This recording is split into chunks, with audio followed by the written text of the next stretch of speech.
ভেটকি মাছের কাটা চচ্চড়ি। তার জন্য আমি ভেটকির কাঁটাগুলোকে ভালোভাবে ধুয়ে পরিষ্কার করে নুন হলুদ মাখিয়ে নিয়েছি। এরপর কড়াইতে তেল গরম হলে একে একে ভেটকির কাঁটাগুলোকে দিয়ে ভালোভাবে লাল লাল করে ভেজে তুলে রাখবো। এরপর ওই কড়াইতেই আরও খানিকটা তেল দিয়ে দিচ্ছি গোটা গরম মশলা ফোড়ন আর দুটো বড় সাইজের কুচানো পেঁয়াজ। পেঁয়াজগুলোকে আমি ভালো করে নাড়াচাড়া করে ভাজা করে নেব।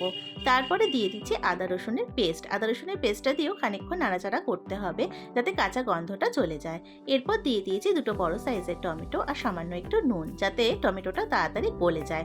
খানিকক্ষণ নাড়াচাড়ার পর দিয়ে দিচ্ছি জিরে গুঁড়ো, ধনে গুঁড়ো, হলুদ গুঁড়ো আর একটু লঙ্কার গুঁড়ো।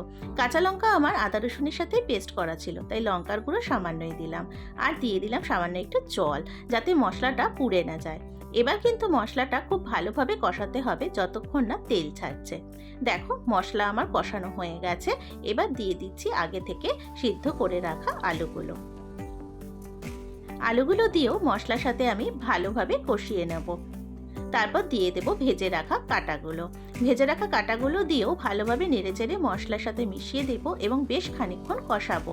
কষানো হয়ে গেলে দিয়ে দিচ্ছি আমি জল।